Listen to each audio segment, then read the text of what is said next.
ಸ್ನೇಹಿತರೆ, ಹೇಗಿರುತ್ತೆ ನೀವು ಟ್ರಿಪ್ಗಂತ ಫ್ಲೈಟಲ್ಲಿ ಒಂದು ಸಿಟಿಯಿಂದ ಇನ್ನೊಂದು ಸಿಟಿಗೆ ಹೋಗ್ತಿರ್ಬೇಕಾದ್ರೆ ಮಾರ್ಗ ಮಧ್ಯದಲ್ಲಿ ಪ್ಲೇನ್ ಒಂದು ಹಿಮಪರ್ವತಕ್ಕೆ ಡಿಕ್ಕಿ ಹೊಡೆದು ನೀವು 2 ತಿಂಗಳಿಗಿಂತ ಹೆಚ್ಚು ಕಾಲ ಅಲ್ಲೇ ಸಿಕ್ಕಾಕೊಂಡು ಬಿಟ್ರೆ. ಸೊ ಅದೇ ರೀತಿ ನಿಜ ಜೀವನದಲ್ಲಿ ನಡೆದ ಭಯಾನಕ ಸರ್ವೈವಲ್ ಮೂವಿಯನ್ನೇ ನಾವು ಇವಾಗ ನೋಡ್ತಾ ಇದ್ದೀವಿ. ಆಕ್ಚುಲಿ ಈ ಮೂವಿಯಲ್ಲಿ ಒಂದು 40 ಜನ ಟ್ರಿಪ್ಗಂತ ಫ್ಲೈಟಲ್ಲಿ ಹೋಗ್ತಿರ್ಬೇಕಾದ್ರೆ ಸಡನ್ ಆಗಿ ಒಂದು ಟೆಕ್ನಿಕಲ್ ಇಸಿಯಿಂದ ಪ್ಲೇನ್ ಕ್ರ್ಯಾಶ್ ಆಗಿ ಹಿಮಪರ್ವತಕ್ಕೆ ಬೀಳುತ್ತೆ. ಫ್ಲೈಟಲ್ಲಿರೋ ಜನರೆಲ್ಲ ಸೇಫ್ ಆಗಿ 2 ತಿಂಗಳ ಹೇಗೆ ಬದುಕಿದ್ರು, ಊಟ ತಿಂಡಿ ನೀರಿಲ್ಲದೆ ಆ ಮೈ ಕೊರೆಯುವ ಭಯಾನಕ ಚಳಿಯಲ್ಲಿ ಹೇಗೆ ಸರ್ವೈವ್ ಆದರೂ ಕೊನೆಗೆ ಎಲ್ಲರೂ ಮತ್ತೆ ನಾಡಿಗೆ ಬಂದ್ರ ಇಲ್ವಾ ಅನ್ನೋದನ್ನ ಈ ವಿಡಿಯೋದಲ್ಲಿ ತಿಳಿತಾ ಹೋಗೋಣ. ಸೊ ನೀವು ಇನ್ನೂ ಸಹ ನಮ್ಮ ಚಾನಲ್ಗೆ ಸಬ್ಸ್ಕ್ರೈಬ್ ಮಾಡೋದನ್ನ ವಿಡಿಯೋ ನೋಡ್ತಿದ್ರೆ ಪ್ಲೀಸ್ ಈಗಲಾದರೂ ಸಬ್ಸ್ಕ್ರೈಬ್ ಮಾಡ್ಕೊಂಡು ನಮಗೆ ಸಪೋರ್ಟ್ ಮಾಡಬೇಕಾಗಿ ವಿನಂತಿ. ಅಷ್ಟಕ್ಕೂ ಈ ಮೂವಿ ಹೆಸರು ಸೊಸೈಟಿ ಆಫ್ ದ ಸ್ನೋ ಅಂತ. ಮೂವಿಯ ಮೊದಲ ಸೀನ್ 1972ರಲ್ಲಿ ಓಪನ್ ಆಗುತ್ತೆ. ಉರುಗ್ವೆ ಅನ್ನೋ ಪ್ರದೇಶದಲ್ಲಿ 2 ಟೀಮ್ಗಳ ನಡುವೆ ರಗ್ಬಿ ಕಾಂಪಿಟೇಷನ್ ನಡೀತಾ ಇರುತ್ತೆ.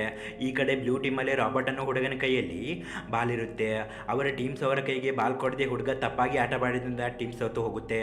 ಅನಂತರ ಟೀಮ್ ಲೀಡರ್ ಮತ್ತು ಉಳಿದ ಹುಡುಗರು ಸೇರಿ ರಾಬರ್ಟ್ಗೆ ನಿನ್ನಿಂದಾನೇ ನಾವು ಇವತ್ತು ಮ್ಯಾಚನ್ನು ಸೋತ್ವಿ ಅಂತ ಬೈತಾ ಇರಬೇಕಾದ್ರೆ ಆಗ ರಾಬರ್ಟ್ ಮುಚ್ಕೊಂಡು ಇರಿ, ಇದೊಂದು ಸಾರಿ ನನ್ನಿಂದ ತಪ್ಪಾಗಿದ್ದು, ಪ್ರತಿ ಸಲ ಟೀಮ್ ಗೆಲ್ಲೋದಕ್ಕೆ ನಾನೇ ಕಾರಣ ಗೊತ್ತಾ ಅಂತ ವಾದ ಮಾಡ್ತಾ ಇರ್ತಾನೆ.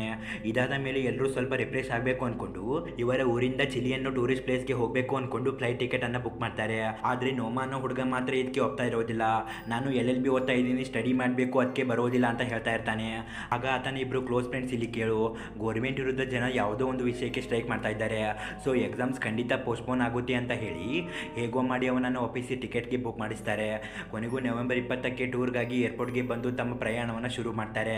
ಈ ರಗ್ಬಿ ಫ್ರೆಂಡ್ಸ್ 19 ಜನ ಹಾಗೂ ಕಾಮನ್ ಪ್ಯಾಸೆಂಜರ್ಸ್ ಒಂದು 21 ಜನ ಇರ್ತಾರೆ. ಅಂದರೆ ಒಟ್ಟಾರೆ 40 ಜನ ಇರ್ತಾರೆ. ಫ್ಲೈಟ್ ದೊಡ್ಡ ದೊಡ್ಡ ಹಿಮಪರ್ವತಗಳ ಮೇಲೆ ಹಾರಾಡ್ತಾ ಹೋಗ್ತಿದೆ. ಆ ರೀತಿ ಹೋಗ್ತಾ ಇರಬೇಕಾದ್ರೆ ಇವರು ಫ್ಲೈಟ್ ಸಡನ್ ಆಗಿ ಒಂದು ರೀತಿ ಶೇಕ್ ಆಗಿಬಿಡುತ್ತೆ. ಅನಂತರ ಫ್ಲೈಟ್ ನಾರ್ಮಲ್ ಕಂಡೀಷನ್ಗೆ ಬಂದರೂ ಕೂಡ ಈ ಕಡೆ ನೋಮ್ಗೆ ಏನೋ ಸರಿ ಇಲ್ಲ, ಯಾವುದೋ ಅಪಶಕುನ ಆಗುತ್ತೆ ಅಂತ ಅವನ ಮನಸ್ಸು ಹೇಳ್ತಾ ಇರುತ್ತೆ. ಆಮೇಲೆ ಎಲ್ರಿಗೂ ಸೀಟ್ ಬೆಲ್ಟ್ ಹಾಕಿಕೊಳ್ಳಿ ಅಂತ ಇನ್ಸ್ಟ್ರಕ್ಷನ್ ಕೊಡ್ತಾರೆ. ಎಲ್ಲರೂ ಸೀಟ್ ಬೆಲ್ಟ್ ಅನ್ನು ಧರಿಸಿದ್ದೆ ತಡ ಡಬ್ ಅಂತ ಶಬ್ದ ಆಗಿ 1 ಸೆಕೆಂಡಲ್ಲೇ ಪ್ಲೇನ್ ಛಿದ್ರ ಆಗಿ ಪ್ಯಾಸೆಂಜರ್ ಕಂಪಾರ್ಟ್ಮೆಂಟ್ ಒಂದು ಕಡೆ, ಫ್ಲೈಟ್ನ ಬಾಲದ ಹಿಂಭಾಗ ಒಂದು ಕಡೆ ಬೀಳುತ್ತೆ. ನೋಡಿದ್ರೆ ಫ್ಲೈಟ್ ಒಂದು ಪರ್ವತಕ್ಕೆ ಡಿಕ್ಕಿ ಆಗಿ ಅಪಘಾತ ಸಂಭವಿಸಿರುತ್ತೆ. ಈ ಕಡೆ ಪ್ಯಾಸೆಂಜರ್ ಕ್ಯಾಬಿನ್ ಮಾತ್ರ ಸ್ಪೀಡ್ ಆಗಿ ಜಾರ್ತಾ ಒಂದು ಕಡೆ ನಿಂತು ಬಿಡುತ್ತೆ. ಒಳಗಡೆ ನೋಡಿದ್ರೆ ಎಲ್ಲ ಪ್ಯಾಸೆಂಜರ್ಸ್ ಪ್ರಜ್ಞೆ ತಪ್ಪಿ ಬಿದ್ದಿರ್ತಾರೆ ಮತ್ತು ಇನ್ನು ಕೆಲವರು ಸತ್ಯ ಹೋಗಿರ್ತಾರೆ. ಇದಾದ 10 ನಿಮಿಷದ ನಂತರ ನಮ್ಮ ನೋವಾಗೆ ಎಚ್ಚರವಾಗುತ್ತೆ. ಸುತ್ತಮುತ್ತ ನೋಡಬೇಕಾದ್ರೆ ನಮ್ಮ ರೋಬೋಟ್ ಕೂಡ ಬದುಕಿದ್ದಾನೆ. ಆದರೆ ಆತ ಒಂದು ಚೇರ್ ಅಡಿಯಲ್ಲಿ ಸಿಕ್ಕಾಕೊಂಡಿದ್ರಿಂದ ನೋವಾ ಆತನನ್ನು ಬಿಡಿಸಿ ಮೇಲತ್ತಾನೆ. ಅನಂತರ ಅವರಿಬ್ಬರು ಉಳಿದವರೆಲ್ಲ ಏನಾಯಿತು ಅಂತ ಚೆಕ್ ಮಾಡ್ತಿರ್ಬೇಕಾದ್ರೆ ಗೊತ್ತಾಗುತ್ತೆ ತುಂಬ ಜನ ಸತ್ತು ಹೋಗಿದ್ದಾರಂತ. ಅನಂತರ ಒಬ್ಬಳು ಹುಡುಗಿ ಸಾವು ಬದುಕಿನ ನಡುವೆ ಹೋರಾಡ್ತಿರೋದನ್ನು ನಮಗೆ ತೋರಿಸ್ತಾರೆ.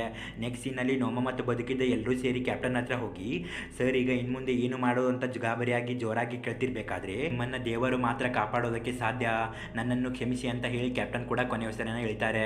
ಅನಂತರ ನೆಕ್ಸ್ಟ್ ಸೀನಲ್ಲಿ ಕತ್ತಲೆ ಆಗಿರುತ್ತೆ. ಅಲ್ಲಿ ಎಲ್ಲರೂ ಕೂಡ ಆ ಭಯಾನಕ ಚಳಿಯಲ್ಲಿ ಭಯ ಪಡ್ತಾ ಹೇಗೋ ಸರ್ವೈ ಆಗಬೇಕು ಅಂದುಕೊಂಡು ತಮ್ಮ ಸುತ್ತಮುತ್ತ ಅವರೆಲ್ಲ ಲಗೇಜನ್ನು ಕವರ್ ಮಾಡಿಕೊಂಡು ಚಳಿಯಿಂದ ರಕ್ಷಿಸಿಕೊಳ್ತಾ ಹಾಗೆ ಚಿಂತೆಯಲ್ಲಿ ನಿದ್ದೆಗೆ ಜಾರಿ ಬಿಡ್ತಾರೆ. ಮರುದಿನ ಬೆಳಗ್ಗೆ ಎಲ್ಲರೂ ಹೊರಗೆ ಬಂದು ನೋಡಿದರೆ ಸುತ್ತಮುತ್ತ ಕಣ್ಣು ಹಾಯಿಸಿದಷ್ಟು ದೂರ ಬರೀ ಹಿಮ ಮತ್ತು ಹಿಮ ಪರ್ವತಗಳು.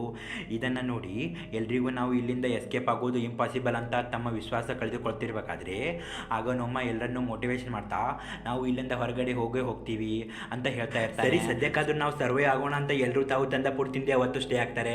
ಮತ್ತೆ ಮರುದಿನ ಸತ್ತವರನ್ನೆಲ್ಲ ಒಂದು ಕಡೆ ದೂರ ಇಟ್ಟು ಬಂದು ಯೋಚನೆ ಮಾಡ್ತಾ ಕೂತಿರ್ಬೇಕಾದ್ರೆ ಅವರ ಕಿವಿಗೆ ಫ್ಲೈಟ್ ಒಂದರ ಸೌಂಡ್ ಕೇಳುತ್ತೆ. ಕೇಳಿದ ತಡ ಎಲ್ಲರೂ ಫುಲ್ ಖುಷಿಯಾಗಿ ಬಿಡ್ತಾರೆ. ರೆಸ್ಕ್ಯೂ ಟೀಮ್ ಬಂದು ನಮ್ಮನ್ನು ಕಾಪಾಡ್ತಾರೆ ಅಂತ ಹೋಪ್ ಇಟ್ಕೊಂಡು ಕೂತಿರ್ಬೇಕಾದ್ರೆ ಈ ಕಡೆ ರೆಸ್ಕ್ಯೂ ಟೀಮ್ ಅವರಿಗೆ ಕೆಳಗಡೆ ಯಾರಂದ್ರೆ ಯಾರುವೇ ಕಾಣ್ತಾ ಇಲ್ಲ. ಫಾಗಿಂದಾಗಿ 5 ರಿಂದ 6 ಗಂಟೆ ಹುಡುಕಾಟ ನಡೆಸಿದ್ರು ಕೂಡ ಕ್ರ್ಯಾಶ್ ಆಗಿರೋ ಪ್ಲೇನ್ ಕಡೆಗೂ ಅವರಿಗೆ ಸಿಗೋದೇ ಇಲ್ಲ. ನೆಕ್ಸ್ಟ್ ಸೀನಲ್ಲಿ ಈಗ ಇವರು ಇಲ್ಲಿ ಸಿಗಾಕೊಂಡು 3 ದಿನ ಆಯ್ತು ಅಂತ ತೋರಿಸಲಾಗುತ್ತೆ. ಇಲ್ಲಿ ಫ್ಲೈಟಲ್ಲಿ ನಂಟೋನ ಹುಡುಗ ಅಳ್ತಾ ನನ್ನ ತಂಗಿಯನ್ನು ಹುಷಾರಾಗಿ ನೋಡ್ಕೊಂತ ನಮ್ಮ ಪೇರೆಂಟ್ಸ್ ಹೇಳಿ ಕಳಿಸಿದ್ರು, ಆದರೆ ಇವಾಗ ನೋಡಿದರೆ ಅವಳೇ ಇಲ್ಲ ಅಂತ ಜೋರಾಗಿ ಅಳ್ತಾ ಇರ್ತಾನೆ.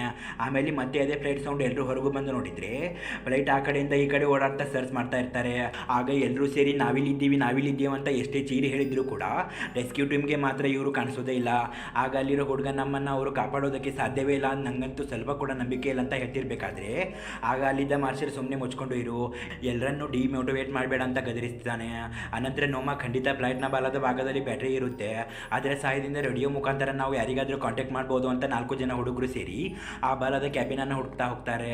ಆದರೆ ಎಷ್ಟೇ ದೂರ ಹೋದರೂ ಆ ಕ್ಯಾಬಿನ್ ಅವರಿಗೆ ಕಾಣಿಸೋದೇ ಇಲ್ಲ. ಅಷ್ಟೇ ಅಲ್ಲದೆ ಅಲ್ಲಿರೋ ಐಸ್ ಸ್ಟೋನ್ಸ್ ಸ್ಪೀಡಾಗಿ ಕರಗುತ್ತಾ ಇರೋದನ್ನು ನೋಡಿ ಇವರೆಲ್ಲ ಭಯಪಟ್ಟು ಓಡಿ ವಾಪಸ್ ಬರ್ತಾರೆ. ನೆಕ್ಸ್ಟ್ ದಿನ 6ನೇ ದಿನಕ್ಕೆ ಓಪನ್ ಆಗುತ್ತೆ. ಇವರ ಹತ್ರ ಇರೋ ಎಲ್ಲ ಫುಡ್ ಖಾಲಿಯಾಗಿರೋದ್ರಿಂದ ಅಲ್ಲಿರೋ ನಂಟುವನ ಹುಡುಗ ಹೊರಗಡೆ ಇರೋ ಹೆಣಗಳ ತಿಂದಿನಿ ಅಂತ ಹೇಳ್ತಿರ್ಬೇಕಾದ್ರೆ ಎಲ್ಲರೂ ಅವನನ್ನು ಬಾಯಿಗೆ ಬಂದಂಗೆ ಬೈತಾರೆ. ನೆಕ್ಸ್ಟ್ ಇನ್ನು 8ನೇ ದಿನ ಎಲ್ಲರೂ, ಮಾರ್ಷಲ್ ನಾವೆಲ್ಲ ಹೊಟ್ಟೆ ಹಸಿವೆಯಿಂದ ಸಾಯ್ತಿದ್ದೀವಿ, ದಯವಿಟ್ಟು ನಂಟು ಏನಾದರೂ ಮಾಡು ಅಂತ ಅಂಗಲಚ್ಚಿ ಬೇಡ್ತಿರ್ಬೇಕಾದ್ರೆ ಆಗ ಮತ್ತೆ ನಂಟು ಹೊರಗಡೆ ಊಟ ಇದೆ ಅಂತ ಅನ್ಬೇಕಾದ್ರೆ ಅಲ್ಲಿ ಇರುವವರು ಒಂದು ಕ್ಷಣ ಯೋಚಿಸಿ ನಂಟು ಹೇಳಿದ್ದೆ ಸರಿ ಅಂತ ಹಲವರು ಓಡಿ ಹೋಗಿ ಹೆಣಗಳ ಪೀಸ್ ಮಾಡಿ ತಿನ್ನೋದಕ್ಕೆ ಸ್ಟಾರ್ಟ್ ಮಾಡ್ತಾರೆ. ಆದರೆ ಮಾರ್ಷಲ್ ಮತ್ತು ಇನ್ನೂ ಕೆಲವು ಹುಡುಗರು ನಾವು ಸತ್ರು ಕೂಡ ಪರವಾಗಿಲ್ಲ, ಸತ್ತು ಹೋದ ನಮ್ಮ ಫ್ರೆಂಡ್ಸ್ ಬಾಡಿಯನ್ನು ಕಟ್ ಮಾಡಿ ತಿನ್ನೋದಿಲ್ಲ ಅಂತ ಅಲ್ಲಿರೋ ಐಸನ್ನೇ ತಿಂದು ಸರ್ವೈವ್ ಆಗ್ತಾರೆ. ನೆಕ್ಸ್ಟ್ ಇನ್ನಲ್ಲಿ ಇವರು 12ನೇ ದಿನದಲ್ಲಿ ಇರೋದನ್ನು ತೋರಿಸ್ತಾರೆ. ಮಾರ್ಷಲಲ್ಲಿ ಸತ್ತವರ ಬ್ಯಾಗಲ್ಲಿ ಸರ್ವೈವ್ ಆಗೋದಕ್ಕೆ ಏನಾದರೂ ಸಿಗುತ್ತಾ ಅಂತ ಸರ್ಚ್ ಮಾಡ್ತಿರ್ಬೇಕಾದ್ರೆ ಒಂದು ಬ್ಯಾಗಲ್ಲಿ ಒಂದು ರೇಡಿಯೋ ಸಿಗುತ್ತೆ. ಅದನ್ನು ರಾಯ್ ಅನ್ನೋ ಹುಡುಗ ರೆಡಿ ಮಾಡಿ ನ್ಯೂಸನ್ನು ಕೇಳ್ತಿರ್ಬೇಕಾದ್ರೆ ಮತ್ತೆ ಇನ್ನೊಂದು ಭಯಾನಕ ಸಂಗತಿ ಅವರಿಗೆ ತಿಳಿಯುತ್ತೆ. ಅದೇನೆಂದರೆ ರೇಡಿಯೋದಲ್ಲಿ ರೆಸ್ಕ್ಯೂ ಟೀಮ್ ಎಷ್ಟೇ ಕಷ್ಟಪಟ್ಟು ಹುಡುಕಿದ್ರು ಕೂಡ ಆ ಕ್ರ್ಯಾಶ್ ಫ್ಲೈಟ್ ಸಿಕ್ಕಿಲ್ಲ. ಆದ್ರಿಂದ ಸರ್ಕಾರ ಇದನ್ನು ಇಲ್ಲಿಗೆ ಸ್ಟಾಪ್ ಮಾಡಬೇಕಾಗಿ ಆದೇಶ ಮಾಡಿದೆ ಅಂತ ಹೇಳ್ತಿರ್ಬೇಕಾದ್ರೆ ಇದನ್ನು ಕೇಳ್ತಿದ್ದ ಅವರಿಗೆ ಆಕಾಶವೇ ಕಳಚಿ ಕೆಳಗೆ ಬಿದ್ದಂತೆ ಆಗುತ್ತೆ. ಆಮೇಲೆ 21ನೇ ದಿನ ಎಲ್ಲರೂ ನಾವು ಸಾಯೋದು ಪಕ್ಕ, ನಾವು ಬದುಕೋದು ಅಸಾಧ್ಯ ಅನ್ಕೊಂಡು ಆತ್ಮವಿಶ್ವಾಸ ಬಿಟ್ಟಿರ್ತಾರೆ. ಆದರೆ ಈ ಕಡೆ ನೋಮಾ, ಮಾರ್ಷಲ್ ಹಾಗೂ ಇನ್ನೂ ಕೆಲವು ತುಂಬ ಧೈರ್ಯದಿಂದ ಮತ್ತೆ ಆ ಬಾಲದ ಬ್ಯಾಟ್ರಿಗಳು ಹುಡ್ಕೊಂಡು ಹೋಗ್ತಾರೆ. ಮಾರ್ಗ ಮಧ್ಯದಲ್ಲಿ ಸಿಕ್ಕಾಪಟ್ಟೆ ಹಸಿವಾಗಿದ್ದರಿಂದ ನೋಮಾ ಬೇರೆ ದಾರಿ ಇಲ್ಲದೆ ತನ್ನ ಫ್ರೆಂಡ್ಸ್ ತಂದಿದ್ದ ಹೆಣದ ಪೀಸನ್ನು ದುಃಖದಿಂದ ತಿಂದು ಬಿಡ್ತಾನೆ. ಆದರೆ ಅಲ್ಲಿ ಬಂದಿದ್ದ ಭಯಾನಕ ಗಾಳಿ ಮತ್ತು ಫಾಗಿಂದ ಅವರೆಲ್ಲ ಮತ್ತೆ ವಾಪಸ್ ಬರಬೇಕಾಗುತ್ತೆ. ಇದಾದ ನಂತರ 27ನೇ ದಿನ ಸತ್ತವರಲ್ಲಿ ಅರ್ಧ ಜನರನ್ನು ಇವರು ತಿಂದು ಮುಗಿಸಿದ್ದಾರೆ. ಆದ್ದರಿಂದ ಅಲ್ಲಿ 10ರಿಂದ 11 ಡೆಡ್ ಬಾಡಿಗಳನ್ನು ಸ್ವಲ್ಪವೇ ತಿಂದು ಸರ್ವೈವ್ ಆಗ್ತಾ ಇರ್ತಾರೆ. ಇದರಲ್ಲಿ ತುಂಬ ಜನ ಮತ್ತೆ ಫಾಗ್ನ ಕೋಲ್ಡಿಂದಾಗಿ ಮತ್ತು ಇನ್ನೂ 5 ಜನ ಲಂಗ್ಸ್ ಬ್ಲಾಕ್ ಆಗಿ ಸತ್ತು ಹೋಗ್ತಾರೆ. ಒಬ್ಬ ಹುಡುಗ ಇಲ್ಲಿ ಕೇಳಿ, ನಾನು ಖಂಡಿತ ಇನ್ನೆರಡು ದಿನದಲ್ಲಿ ಸತ್ತು ಹೋಗ್ತೀನಿ, ಆಗ ನನ್ನ ದೇಹವನ್ನು ನೀವು ಖುಷಿಯಾಗಿ ತಿನ್ನಬಹುದು ಅಂತ ಹೇಳ್ತಾ ಇರ್ತಾನೆ. ಆಗ ಎಲ್ಲರೂ ಕೂಡ ನನ್ನ ದೇಹ ತಿನ್ಬೋದು ಅಂತ ಪೈಪೋಟಿ ಮಾಡ್ತಾ ಅಳ್ತಾ ಇರ್ತಾರೆ. ಈ ಕಡೆ 34ನೇ ದಿನ ಕೊಳೆತ ಡೆಡ್ ಬಾಡಿಗಳನ್ನು ತಿಂದು ತುಂಬ ಜನ ವಾಮಿಟ್ ಮಾಡ್ಕೊಳ್ತಾ ಇರೋದನ್ನು ನಮಗೆ ತೋರಿಸ್ತಾರೆ. ನೋಮಾ ಮತ್ತು ಮಾರ್ಷಲ್ ಗ್ರೂಪ್ ಮತ್ತೆ ಬ್ಯಾಟ್ರಿ ಹತ್ರ ಹೋಗಲೇಬೇಕಂದುಕೊಂಡು ಮತ್ತೆ ಹೊರಡ್ತಾರೆ. ಅದೃಷ್ಟವಶಾತ್ ತಾವು ಟ್ರಾವೆಲ್ ಮಾಡಿದ 3ನೇ ದಿನದ ನಂತರ ಬ್ಯಾಟ್ರೀಸ್ ಏನೋ ಸಿಗ್ತವೆ. ಆದರೆ ಅಲ್ಲಿರೋ ರೇಡಿಯೋ ವಾಕಿಟಾಕಿ ಕೆಲಸ ಮಾಡೋದಿಲ್ಲ. ಬೇಜಾರಾಗಿ ವಾಪಸ್ ಬಂದು ಬಿಡ್ತಾರೆ ಹುಡುಗರು. ಈ ಕಡೆ ಬ್ಯಾಗಲ್ಲಿ ಸಿಕ್ಕ ರೇಡಿಯೋ ಇನ್ನೂ 2 ತಿಂಗಳಲ್ಲಿ ಆಗ ಕ್ಲೈಮೇಟ್ ಕ್ಲಿಯರ್ ಆಗಿರುತ್ತೆ. ಆಗ ಮತ್ತೆ ರೆಸ್ಕ್ಯೂ ಟೀಮ್ ಹುಡುಕಾಟ ನಡೆಸುತ್ತೆ ಅಂತ ಅನೌನ್ಸ್ ಮಾಡ್ತಾ ಇರ್ತಾರೆ. ಇನ್ನೂ 2 ತಿಂಗಳ ಅಂತ ಮತ್ತೆ ಪ್ಯಾಸೆಂಜರ್ಸ್ ಗಾಬರಿಗೆ ಒಳಗಾಗ್ತಾರೆ. ಈಗ 49ನೇ ದಿನ ಬ್ಯಾಟ್ರಿ ಹುಡುಕುತ್ತಾ ಹೋದವರು ವಾಪಸ್ ಬಂದು ನಮ್ಮನ್ನು ಕ್ಷಮಿಸಿ ಅಂತ ಹೇಳ್ತಾರೆ. ಇವರ ಮಾತನ್ನು ಕೇಳಿ ಪ್ಯಾಸೆಂಜರ್ಸ್ ಮತ್ತೆ ಶಾಕ್ಗೆ ಒಳಗಾಗ್ತಾರೆ. ಈ ಕಡೆ ಮರುದಿನ ಜೀವನದಲ್ಲಿ ನೂರಾರು ಕನಸು ಕಟ್ಟುಕೊಂಡಿದ್ದ 24 ವರ್ಷದ ಯುವಕ ನೋಮಸ್ ಸತ್ತು ಹೆಣವಾಗಿ ಬಿದ್ದಿದ್ದಾನೆ. ಇದನ್ನು ನೋಡಿ ಎಲ್ಲರೂ ಒಂದು ಕ್ಷಣ ಫ್ಲಾಟ್ ಆಗಿ ಬಿಡ್ತಾರೆ. ಮರುದಿನ ರೋಬೋಟ್ ಮತ್ತು ಇನ್ನಿಬ್ರು ನಾವು ಹೇಗಾದರೂ ಸಾಯ್ತೀವಿ, ಅದರ ಬದಲು ದೂರ ನಡೀತಾ ಯಾವುದಾದ್ರೂ ಊರು ಸಿಗುತ್ತಾ, ಜನರು ಸಿಗುತ್ತಾ ಅಂತ ಸರ್ಚ್ ಮಾಡ್ಬೋದಲ್ಲ ಅಂದ್ಕೊಂಡು ಸತ್ತು ಹೋದ ನೋಮಾನ ಆಶಯದಂತೆ ಅವನ ದೇಹವನ್ನು ತುಂಡಾಗಿ ಕತ್ತರಿಸಿ ಬ್ಯಾಗ್ಗೆ ಹಾಕ್ಕೊಂಡು ನಡೆಯೋದಕ್ಕೆ ಸ್ಟಾರ್ಟ್ ಮಾಡ್ತಾರೆ. ಡೇ ಆ್ಯಂಡ್ ನೈಟ್ ನೋಡದೆ, ಬಿರುಗಾಳಿ ತಂಪು ಯಾವುದನ್ನು ನೋಡದೆ, ಯಾವುದನ್ನು ಲೆಕ್ಕಿಸದೆ ಮುಂದೆ ಸಾಕ್ತಾ ಇರ್ತಾರೆ. ಯಾವುದನ್ನು ಲೆಕ್ಕಿಸದೆ ಮುಂದೆ ಸಾಕ್ತಾ 7 ದಿನ ನಡೆದು ಕೊನೆಗೆ ಒಂದು ನದಿ ಕಾಣುತ್ತೆ. ಆಗ ಅದರಲ್ಲಿ ಹೊಟ್ಟೆ ತುಂಬ ನೀರು ಕುಡಿತಾರೆ. ನೀರು ಕುಡಿದು ಎದ್ದು ನಿಂತ್ಕೋಬೇಕಾದ್ರೆ ಮುಂದೆ ಒಬ್ಬ ವ್ಯಕ್ತಿ ಕುದುರೆ ಮೇಲೆ ಕುಳಿತಿರೋದನ್ನು ನೋಡಿ ಇವರಿಗೆ ಸ್ವರ್ಗವೇ ಸಿಕ್ಕಂತೆ ಆಗಿಬಿಡುತ್ತೆ. ಆಮೇಲೆ ಆ ವ್ಯಕ್ತಿ ಹತ್ರ ನಡೆದ ಎಲ್ಲ ವಿಷಯವನ್ನು ತಿಳಿಸ್ತಾರೆ. ಆ ವ್ಯಕ್ತಿಯವರಿಗೆ ಊಟ ಕೊಟ್ಟು ಹಣ್ಣುಗಳನ್ನು ತಿನ್ನೋದಕ್ಕೆ ಕೊಡ್ತಾರೆ. ಆಮೇಲೆ ಈ ವಿಷಯ ಆಫೀಸರ್ಗೆ ತಿಳಿಸಿದ್ದೆ ತಡ ಎಲ್ಲರೂ ರೋಬೋಟ್ನ ಒಂದು ಹೆಲಿಕಾಪ್ಟರಲ್ಲಿ ಕೂರಿಸಿಕೊಂಡು ಉಳಿದ ಪ್ಯಾಸೆಂಜರ್ ಹತ್ರ ಹೋಗ್ತಾರೆ. ಅನಂತರ ಅವರನ್ನು ಸೇಫಾಗಿ ರೆಸ್ಕ್ಯೂ ಮಾಡಿ ತರಲಾಗುತ್ತೆ. ಇಲ್ಲಿಗೆ ಈ ಮೂವಿ ಎಂಡ್ ಆಗುತ್ತೆ.